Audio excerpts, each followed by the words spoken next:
antes de chegar, consegue utilizar Se quiserem passar às perguntas. vai fazer uma declaração. Bom, eu, se fizer alguma declaração, sinceramente, não é sobre este assunto, é apenas para dizer que, obviamente, lamento imenso as vítimas da tempestade de ontem e que, obviamente, estamos solidários com as famílias e agora não falando apenas de vítimas mortais, com todos aqueles que têm neste momento prejuízos muito grandes ainda por resolver e, portanto, não queria deixar de, antes de falar sobre os assuntos deste Conselho de Negócios Estrangeiros, dar esta palavra, enfim, que o Governo já deu ontem e hoje, mas que o Presidente da República, mas que, obviamente, estando aqui, queria começar por aí. De resto, estou à vossa disposição. Mas, pronto, hoje de manhã, quer Kaja Kallas, quer o Ministro dos Negócios Estrangeiros belga ou francês, falaram sobre a questão dos guardas da Revolução. Já há luz verde para considerar os guardas da Revolução iranianos como uma organização terrorista? Repare, eu anunciei no dia 20 de janeiro, no Parlamento Português, que Portugal estaria totalmente disponível para isso. A reunião ainda não terminou quanto a este ponto e, portanto, não sei se alguém vai levantar alguma reserva, mas eu diria que há uma larga maioria em favor de avançar para essa classificação da Guarda Revolucionária Iraniana como organização terrorista, com todas as implicações que isso tem. Discutiram também as ações de posicionamento militar dos Estados Unidos à volta do complexo e possibilidade... Não se falou sobre esse assunto. Só se falou sobre a situação no Médio Oriente em três vertentes: Síria, Irão e conflito israelo-palestiniano. Mas o Irão foi só em torno da... Foi a questão das sanções e também a questão de perceber se nós estamos a falar de dezenas de milhares de mortos, estamos a falar de praticamente crimes contra a humanidade, não é? Portanto, estamos a falar, foi muito à base dessa questão, portanto, da situação atual e das posições que nós podemos tomar no plano das sanções internacionais para, enfim, pressionar as autoridades iranianas a pararem com esta matança sistemática. Disse que houve uma larga maioria à volta da questão da designação da Guarda Revolucionária como uma organização terrorista, mas alguém levantou alguma objeção? Eu estava precisamente a dizer que eu, quando saí para vir aqui falar, ainda não tinham terminado as intervenções dos 27 Estados, por isso não sei, até agora não. Desculpe, a posição de Portugal, eu acabei de dizer isso, e não foi apresentada no dia 20 de janeiro no Parlamento. Ainda a Itália, a França, a Espanha não tinham falado e nós já tínhamos falado. Agora, é muito importante que, às vezes eu vejo, não se olha para as posições do Ministério dos Negócios Estrangeiros. Depois fazem-se perguntas e artigos sem ter em conta que há posições tomadas oficiais, que é o caso desta a 20 de janeiro. Eu ainda hoje vi em alguma imprensa que Portugal não tinha tomado posição. Bom, enfim, não sei o que é que eu posso fazer. Se estou numa... Não, desculpe, se há uma audição no Parlamento em que é tomada uma posição formal e a audição é pública e até foi noticiada na Lusa, pelo menos, é evidente que a posição do governo português tem que ser pelo menos conhecida. Não me custa nada reiterá-la de forma pedagógica. Não, mas eu já disse aos seus colegas que Portugal é a favor disso. E isso está no Parlamento. Eu lamento imenso, mas quer dizer, tenho que ser muito firme nisto. Eu não posso não pode o governo português ter uma posição e depois termos algumas pessoas que sistematicamente falam como se essa posição não tivesse sido tomada. Sr. Ministro, temos ouvido alguns dirigentes europeus, ainda ontem Kaja Kallas, sobre a relação com os Estados Unidos que tem que ser alterada, considerando a ingerência assumida na política interna europeia do apoio da administração atual aos partidos nacionalistas e eurocéticos. Que resposta isso merece ou devia merecer? Não, repare, para Portugal... nós achamos essencial manter a relação transatlântica. Isso não significa que nós não tenhamos discordâncias, designadamente com algumas das novas posições. Na questão da Groenlândia nós não podemos ter sido mais claros e, portanto, estamos totalmente solidários com a Dinamarca e com as autoridades da Groenlândia, que têm um estatuto muito especial, que até pode levar à autodeterminação, e, portanto, ou um exercício de autodeterminação. Portanto, estamos totalmente solidários quanto a isso. Estivemos ao lado da reação àquela subida de tarifas de 10%, portanto, sempre completamente nisso. Na questão do Board of Peace em Israel, também deixamos muito clara a nossa posição, porque eu já ouvi também dizer que Portugal pondera ou deixa de ponderar. Não, Portugal tem uma posição, que de resto é a posição do Conselho Europeu, veiculada pelo Presidente do Conselho Europeu, que é: há uma resolução das Nações Unidas, 17 de novembro de 2025. Ela diz que tem que ser criado um Board of Peace apenas para Gaza e diz quais são os princípios que inspiram esse comitê, essa junta ou Conselho da Paz. E, portanto, aquilo que nós temos dito aos Estados Unidos e que eu diria que a Europa em geral tem dito é que nós estaremos disponíveis para uma junta para a paz ou para a Comissão para a Paz, o tal Board of Peace, desde que ele vá cumprir aquilo que está na resolução do Conselho de Segurança das Nações Unidas. O que é que isto significa? Que é sob a égide das Nações Unidas e não de outra organização internacional que tem que ser resolvida esta questão. Portanto, esse é o ponto. Agora, hoje, até alguns países que têm sido muito expressivos nesta questão, dizem que, apesar de tudo, é preciso encontrar uma fórmula de dialogar com este Board of Peace, não entrando nele porque ele está totalmente fora do quadro da resolução do Conselho de Segurança, e a nossa pedagogia de muitos Estados, da União Europeia, através do Presidente do Conselho, através da Alta Representante, através da Presidente da Comissão, é de que se possa vir para um formato que cumpra a resolução, mas efetivamente é preciso perceber o que é que está a acontecer em Gaza. Não, isto... um documento interno da administração norte-americana de apoio a partidos eurocéticos. Repare, o que eu lhe digo é, nós, sinceramente, todos temos posições sobre o que se passa nos Estados Unidos, não é? Portanto, muita gente tem opiniões sobre a vida política dos Estados Unidos. É natural que nos Estados Unidos haja gente, ou haja agentes, incluindo alguns públicos, que tenham posições sobre a política dos países europeus.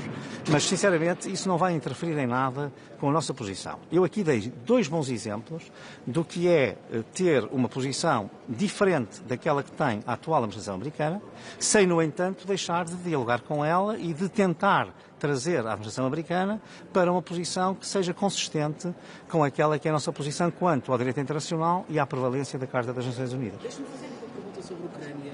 Já falámos aqui bastante do Médio Oriente. Este inverno tem sido particularmente castigador para todos os ucranianos. Hoje a União Europeia anunciou envio de ajuda. Queria perceber que tipo de discussão é que foi tida na reunião nesse ponto, se já... Bom, e também o futuro das negociações, vê-se algum desfecho no assunto.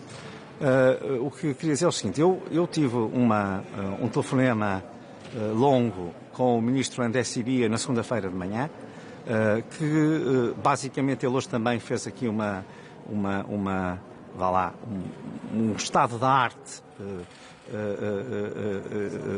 através de videoconferência ao Conselho de Negócios Estrangeiros, e o que é claro é a situação é muito difícil por causa do ataque a infraestruturas civis energéticas, com os invernos mais rigorosos de sempre, mas enfim, não precisava de ser assim, porque já é de tal maneira rigoroso que seria sempre, os efeitos seriam sempre muito difíceis e impactantes sobre a população civil. Aquilo que se tem feito é contribuir muito para o Fundo de Energia. Portugal, por exemplo, que já tinha o Primeiro-Ministro, quando esteve em Kiev, agora em 19 de dezembro, ou 20 de dezembro de 2025, já tinha feito uma contribuição. Nós vamos reforçar nos próximos dias essa contribuição para a compra de geradores e para, enfim, o fornecimento de energia elétrica. Vi que muitos Estados estão a fazer um imenso esforço, portanto isso foi uma coisa que resultou clara nesta questão do apoio energético e da tentativa de, enfim, ultrapassar estas falhas de energia com grande repercussão sobre milhões de pessoas. Depois, para além disso, também há aqui, eu diria, alguma confiança quanto ao andamento das negociações, mas evidentemente que tem que haver um momento em que a União Europeia tenha que também entrar, nomeadamente quanto à questão da reconstrução, à questão das garantias de segurança, e, para além disso, também se tem falado muito hoje, sem pôr datas concretas, mas a perspectiva do alargamento e de uma adesão da Ucrânia foi amplamente discutida. Eu diria que foi uma discussão até prévia ao ponto, porque hoje tivemos um encontro informal de 2 horas e meia para discutir livremente vários pontos sem termos uma agenda fixa, que depois obviamente também houve, e portanto eu diria que essa também é. Bom, isso é o que aparece a público, é o que o Presidente Zelensky já mais do que uma vez, enfim, de forma, eu diria, expressa ou semi-expressa disse. Eu penso que há abertura para, havendo, obviamente, paz, ou havendo, no fundo, uma estabilização da situação e uma ausência de guerra, para se fazer esse caminho do alargamento, que pode passar por um período de transição, por exemplo, em que não há o alargamento, mas há já uma vasta abrangência de programas da União Europeia. Mas 2027 parece demasiado ambicioso. Enfim, Portugal é um país muito a favor do alargamento, pelo menos desde que este governo está em funções. E, portanto, nós seremos uma força no sentido de facilitar e que seja o mais depressa possível. Como eu digo, isto também vale para os Balcãs Ocidentais, em alguns casos que possam ser mais difíceis, e em que haja dossiês que são mais difíceis de completar, aquilo que pode estar em causa são períodos de transição ou são modelos de, digamos, mistos em que já participam em certos programas, já têm determinados apoios de financiamento que até servirão para poder fechar depois esses dossiês, criando desenvolvimento interno. Enfim, como sabe, há aqui questões importantes, a questão da agricultura, porque estamos a falar de uma potência agrícola verdadeiramente colossal, ao mesmo tempo também as questões de Estado de Direito, independência dos tribunais, corrupção, combate à corrupção, portanto, enfim, são questões difíceis. Curiosamente, enfim, a agricultura é mais na Ucrânia, mas em todos os países que são candidatos ao alargamento, aqueles que são mais falados, essas são questões que têm que estar devidamente tratadas. Deixe-me mudar aqui de assunto. O Governo não toma posição, mas o Ministro, o cidadão Paulo Rangel, toma posição sobre as presidenciais em Portugal. Olha, eu não vou falar agora sobre presidenciais, portanto, aqui estamos a falar... Eu não vou sequer fazer essas respostas. Isso é uma forma muito benigna, simpática e amiga de pôr a mesma questão, mas eu não vou responder. Vou fazer uma pergunta relativamente a essa discussão preliminar ao início do Conselho. Tiveram a discutir a Venezuela. Por que razão é que a Venezuela não está na agenda deste Conselho, sendo que é o primeiro Conselho do ano e houve acontecimentos bastante dramáticos no país? Porque, sinceramente, essa questão mereceu posições muito claras dos vários países e, portanto, aqui, como sabe, e ao contrário que às vezes é dito, Portugal fez um comunicado logo naquela manhã, de 3 de janeiro, em que falava na questão do respeito pelo direito internacional e pela Carta das Nações Unidas. Pois às vezes vejo, enfim, especialmente comentadores aí já a parecerem ignorar que há esse comunicado e essa posição oficial. Mas para além disso, houve um foco muito grande, e é esse que tem sido, diria eu, o foco na transição democrática, na criação de condições para uma transição para a democracia. E é esse o esforço que a União Europeia, por um lado, mas países que acompanham, até porque têm grandes comunidades na Venezuela, enfim, Portugal talvez à cabeça, mas também a Espanha, também a Itália, temos articulado muito justamente nesse sentido. Que condições são essas quando os Estados Unidos já legitimaram a Presidente interina? O que estamos a falar é justamente de uma transição. Uma transição, não estamos a falar de uma revolução, estamos a falar de uma transição. Numa transição, o poder anterior tem um papel, mas terá que dar lugar ao poder novo. Esta é para isso que estamos a trabalhar, enfim. Certo, neste momento estamos na situação de, sabe que, enfim, eu na minha vida passada estudei muitas transições constitucionais. Este é um momento de transição, é totalmente diferente do momento de um poder estabelecido, seja estabelecido legitimamente ou ilegitimamente. Estamos numa fase de transição e, portanto, nessa fase, pelo menos algum diálogo com as autoridades de facto tem de existir. No caso português terá sempre de existir, porque nós temos uma comunidade tão importante que não podemos descurá-la, e a nossa primeira preocupação na Venezuela são os portugueses que lá vivem, ou os luso-descendentes, muitos com dupla nacionalidade, o que muitas vezes até, enfim, torna a nossa ação um pouco mais difícil, porque obviamente As autoridades venezuelanas invocam sempre que esses cidadãos são cidadãos venezuelanos e, portanto, não os veem como cidadãos portugueses, o que é uma regra normal no direito internacional quando é dupla nacionalidade, mas essa é a nossa principal preocupação.